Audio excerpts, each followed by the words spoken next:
setelah kita klik that tadi, itu dia akan langsung ganti, kita go kan, dia akan ganti that.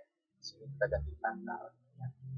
Jadi setelah itu kita bisa mengisi kolom dari tabel kita ini melalui CMD atau SQL. SQL di sini bisa juga menggunakan CMD seperti yang biasa kita lakukan pada pertemuan sebelumnya. Namun di sini pada kali ini saya lebih menyukai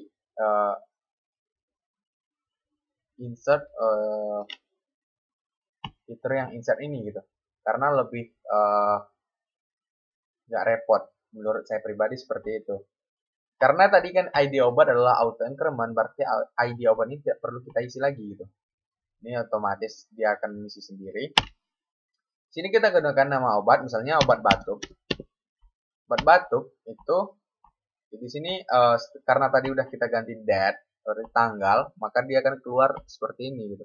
Ini ada seperti icon kalender gitu, kita klik, itu akan keluar tanggalnya gitu. Kita pilih tanggal, misalnya tanggal 6 Juli gitu. Lalu kita klik, kita go kan, maka dia akan langsung pindah ke SQL.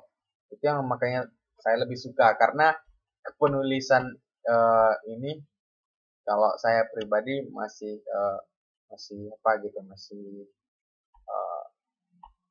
hurufnya ini kadang-kadang kurang, kadang-kadang nggak tepat penulisannya seperti itu. Makanya saya lebih menyukai fitur insert ini gitu. Lalu kita cek di browse, maka data yang kita inputkan tadi itu akan keluar seperti ini.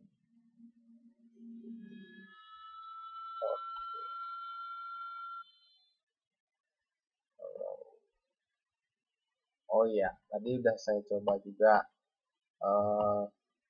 Kita ulang lagi. Tadi udah saya coba, makanya yang keluar itu 3 gitu. Tadi udah saya coba juga masukin, nyoba-nyoba gitu kan. Makanya datanya udah kehapus, namun dia tetap kebaca gitu. Memang auto increment itu otomatis kebaca walaupun udah kehapus gitu. Jadi data tadi udah saya hapus. Jadi saya masukin lagi, ID yang keluar adalah 3. Satu 2 berarti ada 2 tadi kan. Yang saya coba-coba gitu. Oke, selanjutnya kita akan coba insertkan data yang kedua. Kita coba sini auto increment ID obat, itu auto increment otomatis. Sini kita obat sakit kepala, ini juga udah saya masukin tadi, itu yang keduanya.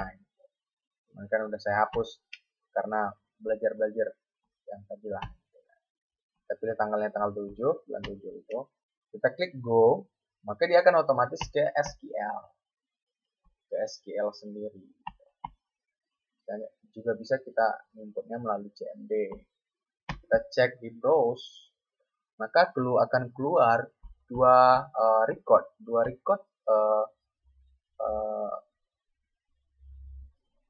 kolom yang ada dalam tabel obat itu sendiri seperti itu. Lalu kita isi juga kolom yang ada pada tabel jenis obat. Itu kita insert. Sini karena ID jenis itu auto increment, kita cukup memasukkan nama jenis. Nama jenisnya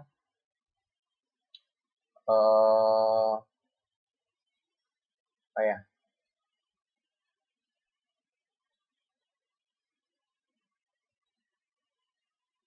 Nama jenis obat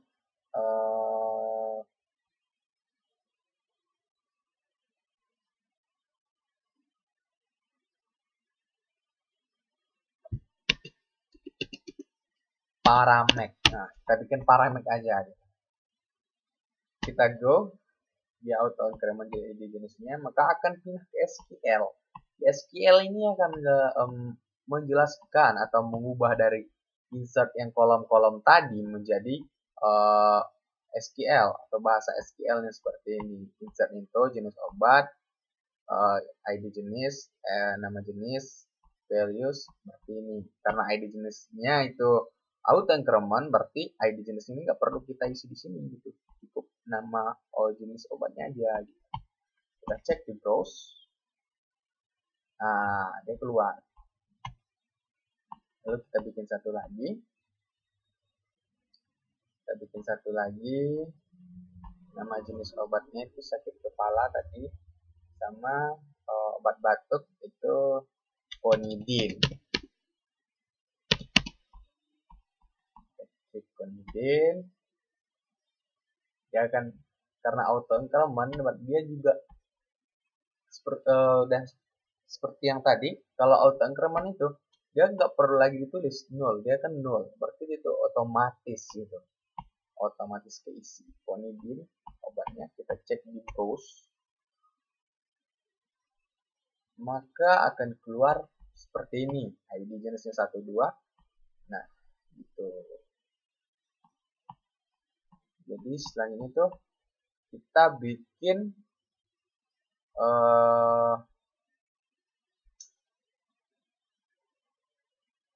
relasi dari dua file ini. Di sebelumnya itu kalau kita ingin menghapus data ini cukup delete sini.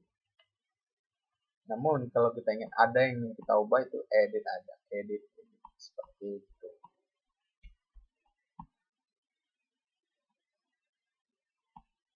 Perintahnya sebetulnya sama menggunakan cmp dan php-admin.